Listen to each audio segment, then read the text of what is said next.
Carrie Fisher was born on October 21st, 1956, in Burbank, Los Angeles County, California. She was famous before she was even born. Her parents, Eddie Fisher and Debbie Reynolds, were a super famous singer and super famous actress, respectively, who were christened America's Sweethearts.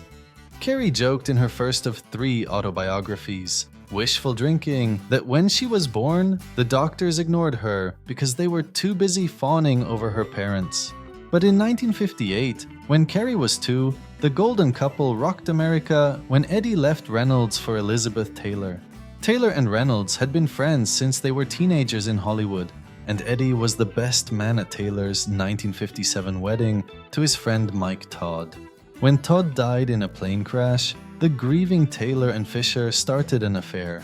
Soon, Eddie Fisher divorced Debbie Reynolds. He and Taylor married just over a year after Todd's death, in May 1959, and divorced nearly 5 years later, according to ABC. Carrie Fisher and her younger brother Todd, named after Taylor's husband before his death, lived with Debbie Reynolds. They had a glamorous childhood among LA's A-list, including Judy Garland, Jimmy Stewart, and Cary Grant, according to Todd Fisher's autobiography. Carrie Fisher later wrote that they missed spending time with Reynolds, who loved being with her children but also worked a lot. At an early age, Fisher showed an interest in books and writing poetry. She eventually followed her famous parents into show business, first appearing at the age of 15 in Irene, a Broadway show starring her mother. In 1975, she made her film debut in Shampoo, starring Warren Beatty, Julie Christie, and Goldie Hawn. But her big breakthrough came playing Princess Leia in George Lucas's blockbuster Star Wars in 1977, opposite Mark Hamill and Harrison Ford. Her role as the smart and wisecracking princess made Fisher a pop culture icon, and she reprised the role in the film sequels The Empire Strikes Back in 1980 and Return of the Jedi in 1983. When Carrie Fisher was cast in Star Wars, the production team asked the already slim actress to lose even more weight. They even sent her to what she called a fat farm. She returned the same size and spent the shoot paranoid about being fired. Fisher later said that she had serious body dysmorphia issues in an interview with the Daily Beast. She, Hollywood, and the public would continue to beat her up over her weight for the rest of her life. Her friends often worried that she was too thin. She told the Chicago Tribune that Dan Aykroyd tried to help her eat. The chemistry between Princess Leia and Han Solo radiated from the screen throughout the original Star Wars trilogy. And behind the scenes, the actors playing the rebel leader and the scruffy-looking nerf herder went method with the relationship. In her 2016 memoir, The Princess Diarist, Carrie Fisher revealed that she and then married Harrison Ford, who of course played Solo, had an affair in 1976 during the filming of the first Star Wars movie. According to Fisher, it kicked off at a birthday party for director George Lucas when Ford rescued her from a group of crew members who had got 19-year-old Fisher drunk. Ford, who was 33, bundled Fisher into a taxi. They made out and started an affair that lasted for the rest of the shoot. Fisher also admitted in the book that she'd wanted to have an affair because she felt like it would make her seem like an adult, but that looking back, she was naive and insecure. She developed deeper feelings for Ford, who was, by her account, emotionally aloof.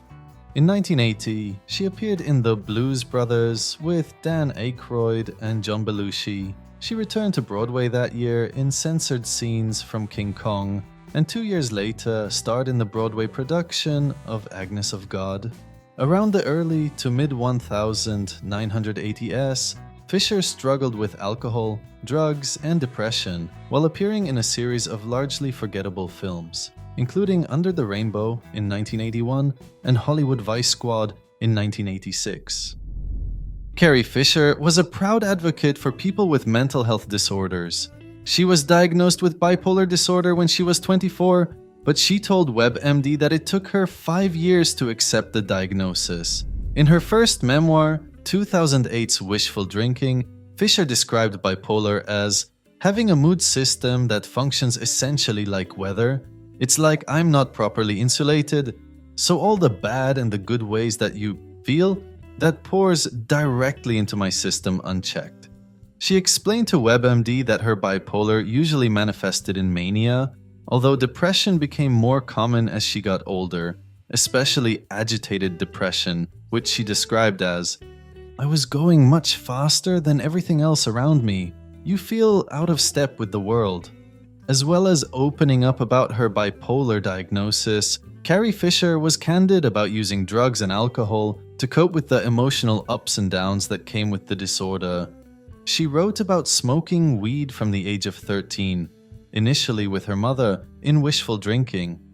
In Wishful Drinking, Fisher explained how drugs temporarily soothed but ultimately exacerbated the impact of her bipolar. It wasn't until she overdosed in 1985 and went into rehab that she was able to confront both her addictions and her bipolar. Getting off drugs, with the help of Alcoholics Anonymous meetings, initially made her feel pretty crazy, as she told WebMD, and she occasionally relapsed. Fisher also turned in a series of solid supporting roles in films such as Woody Allen's Hannah and Her Sisters in 1986, When Harry Met Sally in 1989, and Soap Dish in 1991, in which she took a comic turn as a bawdy casting director. She later landed her own interview show called Conversations from the Edge with Carrie Fisher. Other television appearances included voicing the character of Angela on Family Guy and making guest appearances on Sex and the City, Big Bang Theory, 30 Rock and Entourage. She also had a recurring role playing Rob's mother on the British sitcom Catastrophe in 2015. A talented screenwriter, Fisher helped revise many Hollywood scripts, including Sister Act in 1992, Outbreak in 1995, and The Wedding Singer 1998, among many others. She has also mined her own life experiences to create such best-selling books as The Best Awful There Is in 2004, Wishful Drinking in 2009, and Shockaholic in 2012. Fisher also returned to the film franchise that made her famous, appearing in Star Wars. Episode 7, The Force Awakens, along with Ford and Hamill. The film, directed by J.J. Abrams, opened in the United States on December 18, 2015, and broke an array of box office records, earning more than $247 million domestically in its opening weekend. Fisher also completed filming the 8th episode of the Star Wars saga, The Last Jedi, which hit theaters in December 2017. In November 2016, she released The Princess Diarist, a memoir based on the diaries she wrote while filming the original Star Wars trilogy. In the book, Fisher reveals that she had an affair with co-star Ford in 1976 during the filming of the first movie. She later won a posthumous Grammy in the Best Spoken Word Album category for her reading of the book. Carrie Fisher died on December 27, 2016, 4 days after she had a heart attack on a flight. Debbie Reynolds died the next day of a stroke. In June 2017, The Guardian reported that the just-released coroner's report stated that the official cause of Fisher's death was sleep apnea, in which air can't get into the lungs during sleep or unconsciousness. In addition, tests showed that Fisher's blood contained traces of cocaine, heroin, morphine, and MDMA. Although it wasn't clear whether these had contributed to her death, Fisher had been open about the fact she had occasionally relapsed into drug use after getting sober. Her daughter Billie Lourd issued a statement to People in response, writing, "My mom battled drug addiction and mental illness her entire life. She ultimately died of it." Lourd added that Fisher was purposefully open in all of her work about the social stigmas surrounding these diseases, and that she'd want her death to encourage people to be open about their struggles.